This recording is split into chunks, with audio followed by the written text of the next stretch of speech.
All right, everyone, we have Coach Flores here. Please go ahead and raise your hand and we can start with questions. We'll go to Barry. Hi, Brian. I know you have another game this week and you're probably not prepared to do an autopsy of the season as of yet, but just wanted your initial thoughts about what you were feeling when you found out last night that the playoffs were no longer a possibility. Disappointment. I think look, you're in the wrong business if you're not disappointed by that. Yeah, I mean that's probably the disappointment,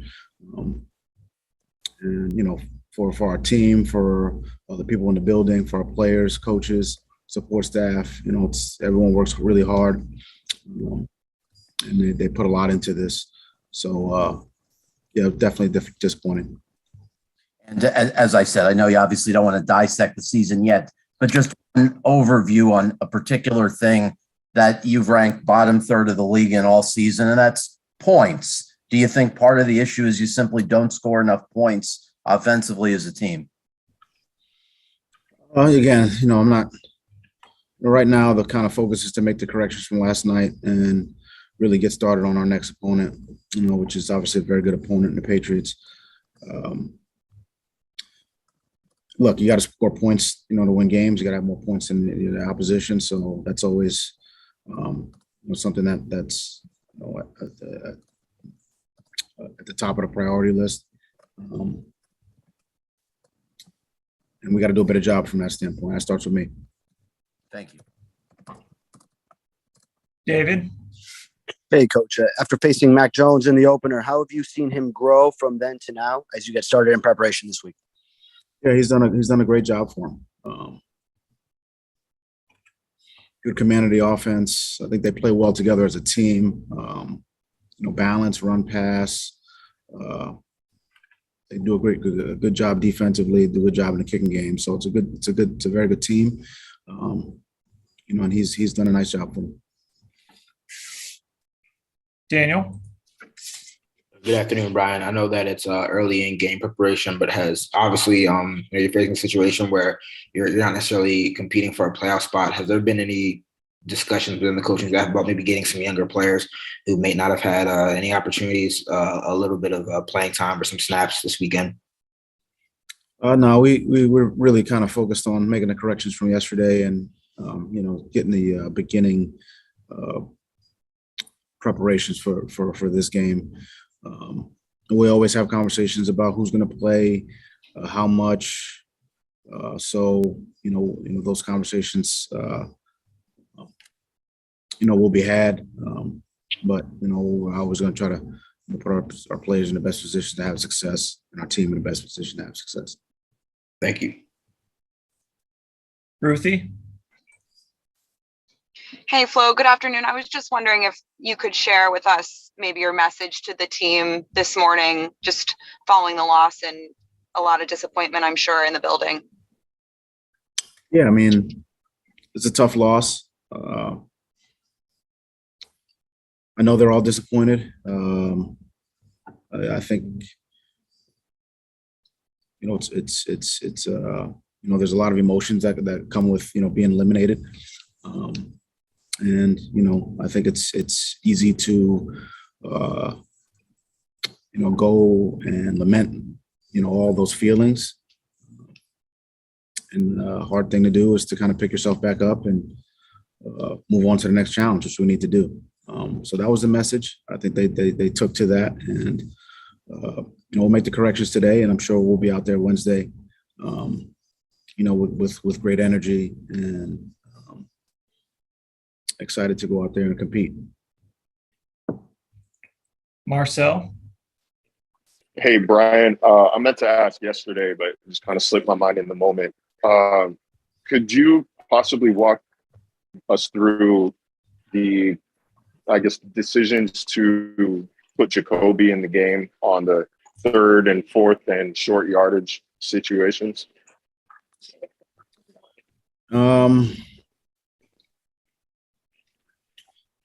I think so Jacoby's gone in there in those instances, really pretty much throughout the year.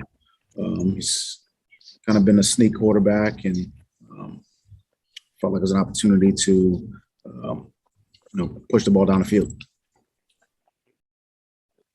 So it feels like, and I don't want you to, divulge your game plans because there's obviously still a game left, but it feels like the past several instances of him going in the game usually end up in either like the pass attempt like we saw yesterday or him trying to get around the edge. Is that more you guys trying to keep defenses off guard by not just, sending him up the middle automatically every time he's in the game?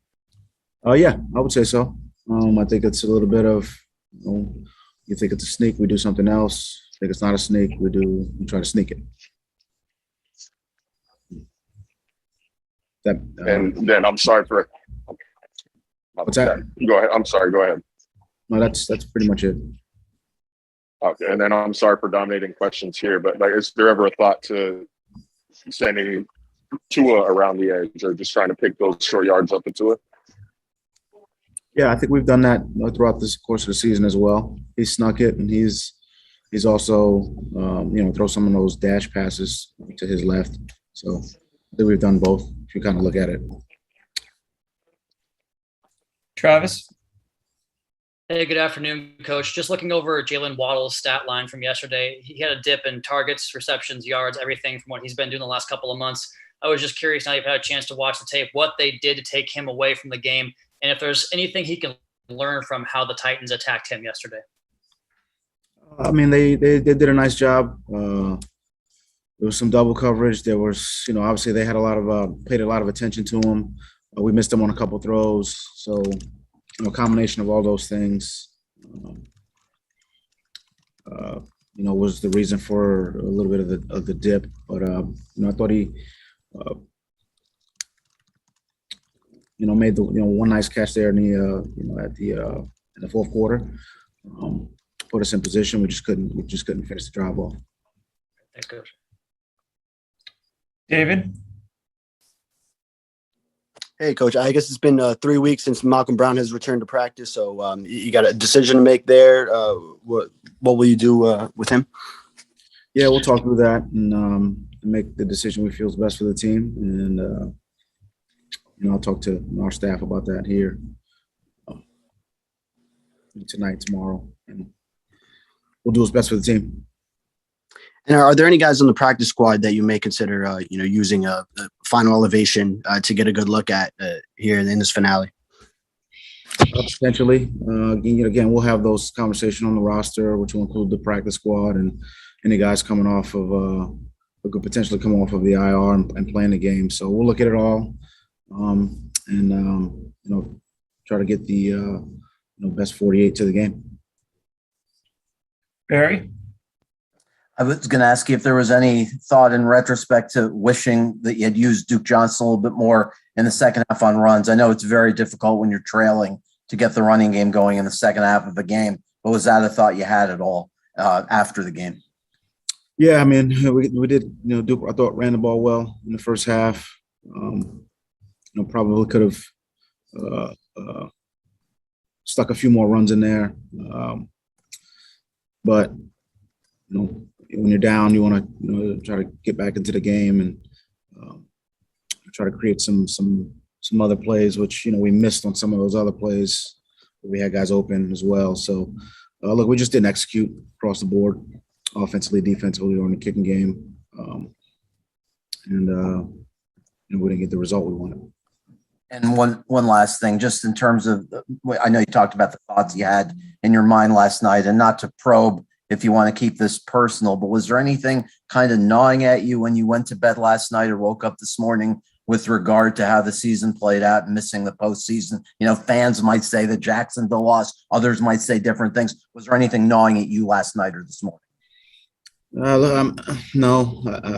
There's always, I try to just not think about what's happened or look too far ahead. I try to stay present, and the focus was on making the corrections, from the game and thinking about, my message to the team today. And that's kind of where I am right now.